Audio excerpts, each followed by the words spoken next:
Meditations. The Thoughts of the Emperor Marcus Aurelius Antoninus. Book 5. In the morning, when thou risest unwillingly, let this thought be present. I am rising to the work of a human being. Why then am I dissatisfied if I am going to do the things for which I exist and for which I was brought into the world? Or have I been made for this, to lie in the bedclothes and keep myself warm? But this is more pleasant. Dost thou exist then to take thy pleasure, and not at all for action or exertion? Dost thou not see the little plants, the little birds, the ants, the spiders, the bees, working together to put in order their several parts of the universe? And art thou unwilling to do the work of a human being? And dost thou not make haste to do that which is according to thy nature? But it is necessary to take rest also. It is necessary. However, nature has fixed bounds to this too. She has fixed bounds to eating and drinking, and yet thou goest beyond these bounds, beyond what is sufficient. Yet in thy acts it is not so, but thou stoppest short of what thou canst do. So thou lovest not thyself, for if thou didst, thou wouldst love thy nature and her will. But those who love their several arts exhaust themselves in working at them unwashed and without food, but thou valuest thy own nature less than the turner values the turning art, or the dancer the dancing art, or the lover of money values his money, or the vainglorious man his little glory. And such men, when they have a violent affection to a thing, choose neither to eat nor to sleep rather than to perfect the things which they care for. But are the acts which concern society more vile in thy eyes, and less worthy of thy labour? How easy it is to repel and wipe away every impression which is troublesome or unsuitable, and immediately to be in all tranquillity. Judge every word and deed which are according to nature to be fit for thee, and be not diverted by the blame which follows from any people, nor by their words. But if a thing is good to be done or said, do not consider it unworthy of thee. For those persons have their peculiar leading principle, and follow their peculiar movement, which things do not thou regard, but go straight on, following thy own nature and the common nature, and the way of both is one. I go through the things which happen according to nature until I shall fall and rest, breathing out my breath into that element out of which I daily draw it in, and falling upon that earth out of which my father collected the seed, and my mother the blood, and my nurse the milk, out of which during so many years I have been supplied with food and drink, which bears me when I tread on it and abuse it for so many purposes. Thou sayest, men cannot admire the sharpness of thy wits. Be it so, but there are many other things of which thou canst not say. I am not formed from them by nature. Show those qualities then which are altogether in thy power: sincerity, gravity, endurance of labour, aversion to pleasure, contentment with thy portion and with few things, benevolence, frankness, no love of superfluity, freedom from trifling, magnanimity. Dost thou not see how many qualities thou art immediately able to exhibit, in which there is no excuse of natural incapacity and unfitness, and yet thou still remainest voluntarily below the mark? Or art thou compelled, through being defectively furnished by nature, to murmur, and to be stingy, and to flatter, and to find fault with thy poor body, and to try to please men, and to make great display, and to be so restless in thy mind? No, by the gods, but thou mightest have been delivered from these things long ago. only if in truth thou canst be charged with being rather slow and dull of comprehension, thou must exert thyself about this also, not neglecting it, nor yet taking pleasure in thy dullness. One man, when he has done a service to another, is ready to set it down to his account as a favour conferred. Another is not ready to do this, but still in his own mind he thinks of the man as his debtor, and he knows what he has done. A third, in a manner, does not even know what he has done, but he is like a vine which has produced grapes, and seeks for nothing more after it has once produced its proper fruit. As a horse when he has run, a dog when he has tackled the game, a bee when it has made the honey, so a man when he has done a good act does not call out for others to come and see, but he goes on to another act, as a vine goes on to produce again the grapes in season. Must a man then be one of these who in a manner act thus without observing it?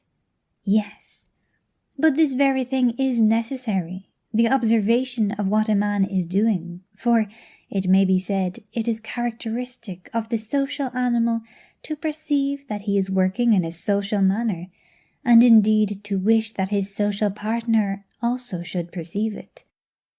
It is true that thou sayest, but thou dost not rightly understand what is said now, and for this reason thou wilt become one of those of whom I spoke before, for even they are misled by a certain show of reason.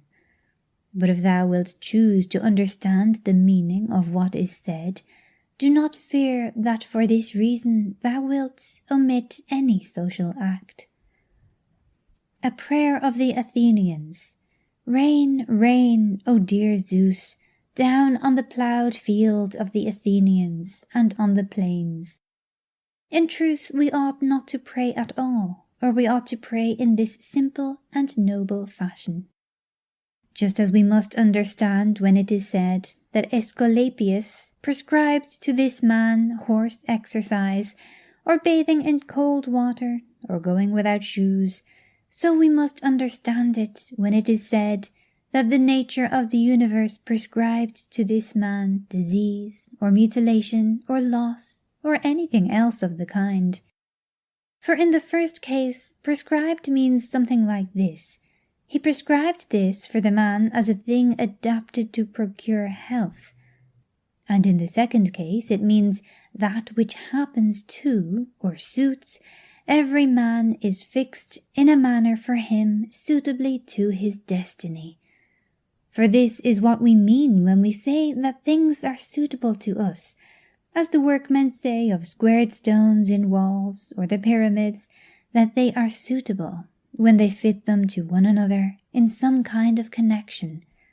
For there is altogether one fitness, harmony. And as the universe is made up out of all bodies to be such a body as it is, so out of all existing causes necessity, destiny, is made up to be such a cause as it is. And even those who are completely ignorant understand what I mean, for they say it, necessity, or destiny, brought this to such a person. This then was brought, and this was prescribed to him. Let us then receive these things, as well as those which Aesculapius prescribes. Many, as a matter of course, even among his prescriptions, are disagreeable, but we accept them in the hope of health. Let the perfecting and accomplishment of the things which the common nature judges to be good be judged by thee to be of the same kind as thy health, and so accepting everything which happens, even if it seem disagreeable, because it leads to this, to the health of the universe, and to the prosperity and felicity of Zeus, the universe. For he would not have brought on any man what he has brought, if it were not useful for the whole. Neither does the nature of anything, whatever it may be, cause anything which is not suitable to that which is directed by it. For two things then it is right to be content with that which happens to thee, the one because it was done for thee and prescribed for thee, and in a manner had reference to thee, originally from the most ancient causes spun with thy destiny, and the other because even that which comes severally to every man is to the power which administers the universe a cause of felicity and perfection, nay, even of its very continuance. For the integrity of the whole is mutilated if thou cuttest off anything whatever from the conjunction and the continuity either of the parts or of the causes. And thou dost cut off, as far as it is in thy power, when thou art dissatisfied, and in a manner triest to put anything out of the way. Be not disgusted, nor discouraged, nor dissatisfied, if thou dost not succeed in doing everything according to right principles, but when thou hast failed, return back again, and be content if the greater part of what thou doest is consistent with man's nature, and love this to which thou returnest, and do not return to philosophy as if she were a master, but act like those who have sore eyes, and apply a bit of sponge and egg, or as another applies a plaster, or drenching with water. For thus thou wilt not fail to obey reason, and thou wilt repose in it. And remember that philosophy requires only things which thy nature requires, but thou wouldst have something else which is not according to nature. It may be objected, why, what is more agreeable than this, which I am doing? But is not this the very reason which pleasure deceives us? And consider if magnanimity, freedom, simplicity, equanimity, piety are not more agreeable. For what is more agreeable than wisdom itself, when thou thinkest of the security and the happy course of all things which depend on the faculty of understanding and knowledge? Things are in such a kind of envelopment that they have seemed to philosophers, not a few, nor those common philosophers, altogether unintelligible, nay, even to the Stoics themselves they seem difficult to understand. And all our assent is changeable, for where is the man who never changes? Carry thy thoughts, then, to the objects themselves, and consider how short-lived they are and worthless, and that they may be in the possession of a filthy wretch, or a whore, or a robber. Then turn to the morals of those who live with thee, and it is hardly possible to endure even the most agreeable of them, to say nothing of a man being hardly able to endure himself. In such darkness then and dirt, and in so constant a flux both of substance and of time, and of motion and of things moved, what there is worth being highly prized, or even an object of serious pursuit, I cannot imagine. But on the contrary, it is a man's duty to comfort himself, and to wait for the natural dissolution, and not to be vexed at the delay, but to rest in these principles only, the one, that nothing will happen to me which is not conformable to the nature of the universe, and the other, that it is in my power never to act contrary to my God and demon, for there is no man who will compel me to this. About what am I now employing my own soul? On every occasion I must ask myself this question, and inquire, what have I now in this part of me which they call the ruling principle? And whose soul have I now, that of a child, or of a young man, or of a feeble woman, or of a tyrant, or of a domestic animal, or of a wild beast? What kind of things those are which appear good to the many, we may learn even from this.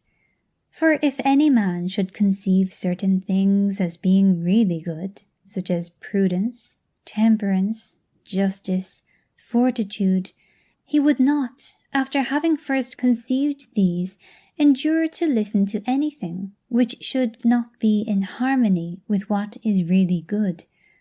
But if a man has first conceived as good the things which appear to the many to be good, he will listen and readily receive as very applicable that which was said by the comic writer.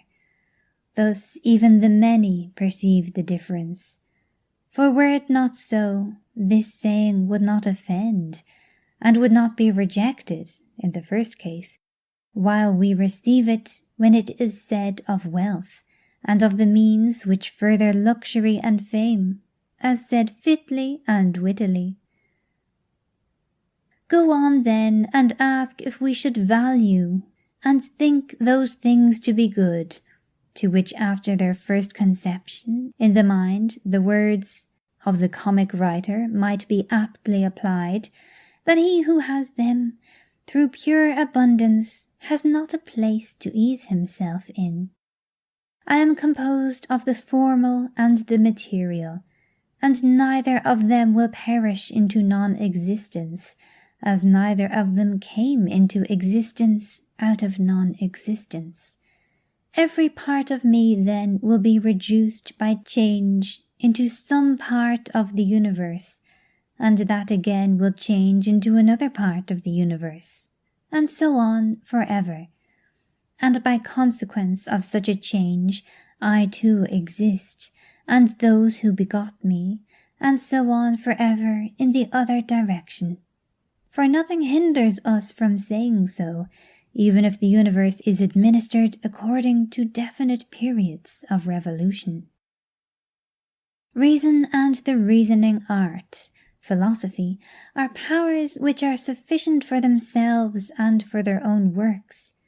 They move then from a first principle which is their own, and they make their way to the end which is proposed to them, and this is the reason why such acts are named katarthosis, or right acts, which word signifies that they proceed by the right road. None of these things ought to be called a man's, which do not belong to a man as man. They are not required of a man, nor does man's nature promise them, nor are they the means of man's nature attaining its end. Neither then does the end of man lie in these things, nor yet that which aids to the accomplishment of this end, and that which aids toward this end is that which is good. Besides, if any of these things did belong to man, it would not be right for a man to despise them and to set himself against them, nor would a man be worthy of praise who showed that he did not want these things, nor would he who stinted himself in any of them be good, if indeed these things were good. But now the more of these things a man deprives himself of, or of other things like them, or even when he is deprived of any of them, the more patiently he endures the loss, just in the same degree he is a better man. Such as are thy habitual thoughts, such also will be the character of thy mind, for the soul is dyed by the thoughts. Dye it then with a continuous series of such thoughts as these. For instance, that where a man can live, there he can also live well, but he must live in a palace. Well then, he can also live well in a palace. And again, consider that for whatever purpose each thing has been constituted, for this it has been constituted, and towards this it is carried, and its end is in that towards which it is carried. And where the end is, there is also the advantage and the good of each thing. Now the good for the reasonable animal is society, for that we are made for society has been shown above. Is it not plain that the inferior exists for the sake of the superior? But the things which have life are superior to those which have not life, and of those which have life the superior are those which have reason. To seek what is impossible is madness, and it is impossible that the bad should not do something of this kind. Nothing happens to any man which he is not formed by nature to bear. The same things happen to another, and either because he does not see that they have happened, or because he would show a great spirit, he is firm and remains unharmed. It is a shame, then, that ignorance and conceit should be stronger than wisdom. Things themselves touch not the soul, not in the least degree, nor have they admission to the soul, nor can they turn or move the soul, but the soul turns and moves itself alone.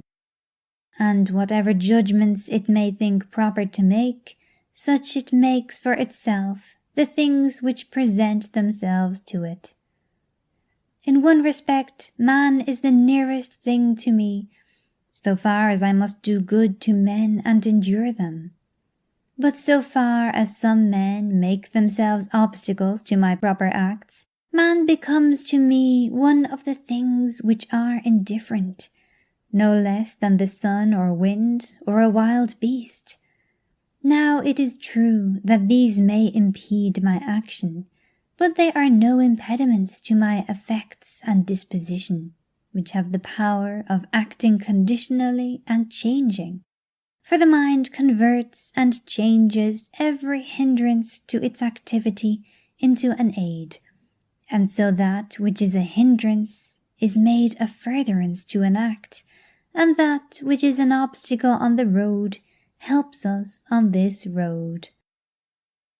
Reverence that which is best in the universe, and this is that which makes use of all things and directs all things. And in like manner also reverence that which is best in thyself, and this is of the same kind as that. For in thyself also that which makes use of everything else is this, and thy life is directed by this. That which does no harm to the state does no harm to the citizen.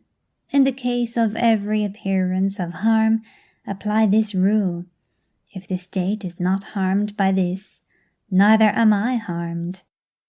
But if the state is harmed, thou must not be angry with him who does harm to the state. Show him where his error is. Often think of the rapidity with which things pass by and disappear, both the things which are and the things which are produced. For substance is like a river in a continual flow, and the activities of things are in constant change, and the causes work in infinite varieties, and there is hardly anything which stands still. And consider this which is near to thee, this boundless abyss of the past and of the future, in which all things disappear. How then is he not a fool who was puffed up with such things, or plagued about them, and makes himself miserable? For they vex him only for a time, and a short time. Think of the universal substance, of which thou hast a very small portion, and of universal time, of which a short and indivisible interval has been assigned to thee, and of that which is fixed by destiny, and how small a part of it thou art. Does another do me wrong? Let him look to it. He has his own disposition, his own activity. I now have what the universal nature now wills me to have, and I do what my nature now wills me to do. Let the part of thy soul which leads and governs be undisturbed by the movements in the flesh, whether of pleasure or of pain, and let it not unite with them, but let it circumscribe itself, and limit those effects to their parts. But when these effects rise up to the mind by virtue of that other sympathy that naturally exists in a body which is all one, then thou must not strive to resist the sensation, for it is natural, but not let the ruling part of itself add to the sensation the opinion that it is either good or bad. Live with the gods, and he does live with the gods who constantly shows to them that his own soul is satisfied with that which is assigned to him, and that it does all that the demon wishes, which Zeus hath given to every man for his guardian and guide, a portion of himself, and this is every man's understanding and reason. Art thou angry with him whose armpits stink? Art thou angry with him whose mouth smells foul? What good will this anger do thee? He has such a mouth, he has such armpits, it is necessary that such an emanation must come from such things. But the man has reason, it will be said, and he is able, if he takes pains, to discover wherein he offends. I wish thee well of thy discovery. Well then, and thou hast reason, by thy rational faculty stir up his rational faculty, show him his error, admonish him. For if he listens, thou wilt cure him, and there is no need of anger. As thou intendest to live when thou art gone out, so it is in thy power to live here. But if men do not permit thee, then get away out of life, yet so as if thou wert suffering no harm. The house is smoky, and I quit it. Why dost thou think that this is any trouble? But so long as nothing of the kind drives me out, I remain, am free, and no man shall hinder me from doing what I choose, and I choose to do what is according to the nature of the rational and social animal. The intelligence of the universe is social. Accordingly, it has made the inferior things for the sake of the superior, and it has fitted the superior to one another.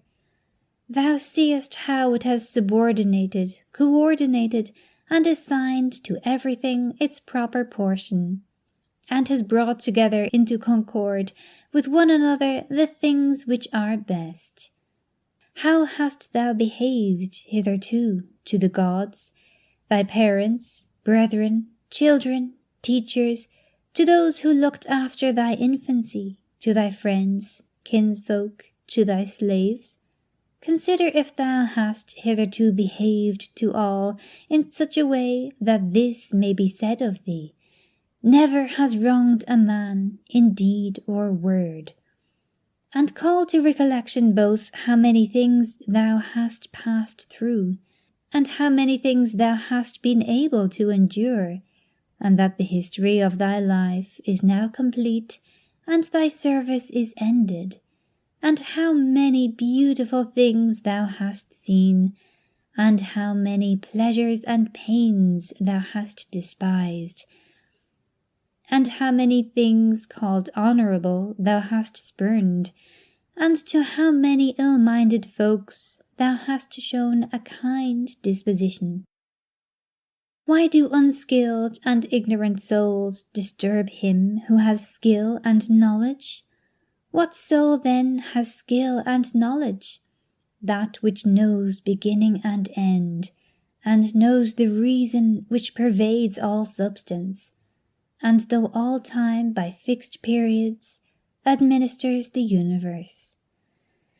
Soon, very soon, thou wilt be ashes or a skeleton, and either a name or not even a name, but name is sound and echo, and the things which are much valued in life are empty and rotten and trifling, and like little dogs biting one another, and little children quarrelling, laughing, and then straightway weeping. But fidelity and modesty and justice and truth are fled up to Olympus from the widespread earth. What then is there which still detains thee here, if the objects of sense are easily changed and never stand still, and the organs of perception are dull and easily receive false impressions, and the poor soul itself is an exhalation from blood? But to have good repute amid such a world as this is an empty thing. Why then dost thou not wait in tranquillity for thy end, whether it is extinction or removal to another state? And until that time comes, what is sufficient? Why, what else than to venerate the gods and bless them, and to do good to men, and to practice tolerance and self-restraint, but as to everything which is beyond the limits of the poor flesh and breath, to remember that this is neither thine nor in thy power. Thou canst pass thy life in an equable flow of happiness, if thou canst go by the right way, and think and act in the right way. These two things are common both to the soul of God and to the soul of man, and to the soul of every rational being, not to be hindered by another, and to hold good to consist in the disposition to justice and the practice of it, and in this to let thy desire find its termination. If this is neither my own badness nor an effect of my own badness, and the common weal is not injured, why am I troubled about it, and what is the harm to the common weal? Do not be carried along inconsiderately by the appearance of things, but give help to all according to thy ability and their fitness. And if they should have sustained loss in matters which are indifferent, do not imagine this to be a damage, for it is a bad habit. But as the old man, when he went away, asked back his foster child's top, remembering that it was a top, so do thou in this case also. When thou art calling out on the rostra, hast thou forgotten, man, what these things are? Yes, but they are objects of great concern to these people. Wilt thou too, then, be made a fool for these things? I was once a fortunate man, but I lost it, I know not how. But fortunate means that a man has assigned to himself a good fortune, and a good fortune is a good disposition of the soul, good emotions, good actions.